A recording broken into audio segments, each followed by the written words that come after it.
The Fable of the Bear and the Maiden. A fair maiden once lived in her village with her hard-working parents. Her duties were performed daily, the sort of tasks that were by no means glamorous but contributed to the health and well-being of herself and her family, and by extension, her village. This was not enough for the girl, who had fantastical dreams of wealth and luxury, of a powerful prince who would come do her bidding on a whim. She was beautiful, none of the villagers denied it, and she felt that she deserved more, casting aside any suitors, even those her parents promoted. One day she set off into the deep and dark forest that bordered her village, weary, so weary of the mundane life her village offered, concerned with the safety not a smidgen. She walked for hours, deeper and deeper into the forest that some of the villagers spoke of as evil.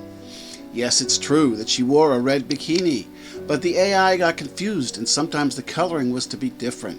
Indeed, the AI grew bold and under no compulsion of the one typing in the description, sometimes made clothing optional altogether. She walked and walked, journeying deeper and deeper into the natural flora, and alas, she came upon a huntsman. He was sturdy of build and looked like a normal huntsman that one might see in the 17th or 18th century, or whenever the story takes place. However, the AI decided he would be metallic and or robotic in nature, but trust me, he really looked like a normal huntsman of the period. "How dost thou fare, good maiden?" inquired the huntsman. "F*** off," replied the maiden, sure that the huntsman lacked coin enough to suit her needs. "How hast thou come to be wandering in this wood, in naught but thy undergarments, my lady? These woods are dangerous, treacherous, full of bears and other fell creatures. Please allow me to accompany thee, and see that thou art safely delivered to thy destination." "Nay, poor man, unburdened by coin or wits, I shan't accept thy offer. Please, fair maiden, accept my cloak, for thou art underdressed, and there is a chill in the air." "Nay," replied the maiden, "thy cloak smells of sweat and work, and is not of the finest silks. Thy manner is oafish, and thy penis is surely that of a toxic nature." "Then thy will be done, but please accept my advice and stick to the paths, and not wander into the forest. The beasts here would like to eat a fair maiden, and misfortune would surely be thine." With that, the huntsman set off. "Eat a sack of mule dung," she mumbled at his departure. The girl, not to be told by a peasant what to do, immediately left the path and wandered into the wood, soon losing her way and unable to locate the path again. She wandered and wandered, deeper and deeper into the dense growth. Alas, she was cold and hungry, and began to discover despair.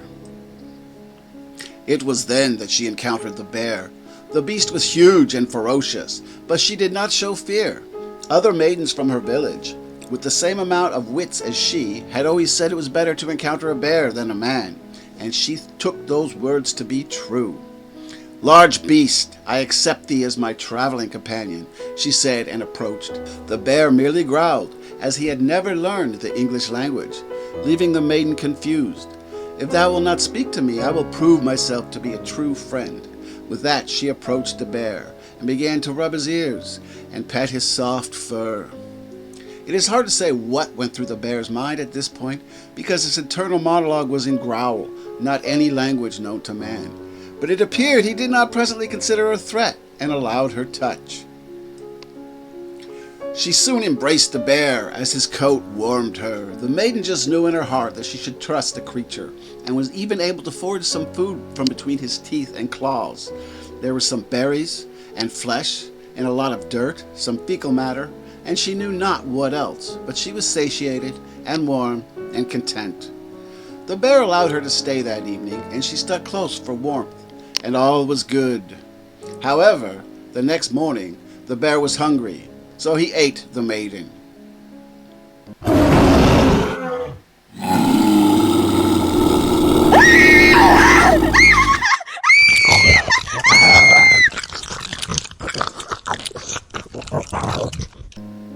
Now, the one inputting words into the AI wanted a gruesome scene where the eating of the maiden occurred, but AI is weird and resisted.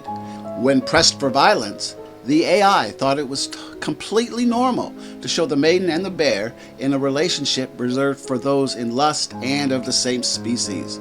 You also might note all the neon included in the story. It was unrequested by the man inserting words for the AI to create.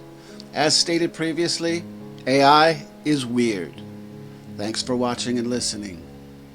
Good day to thee.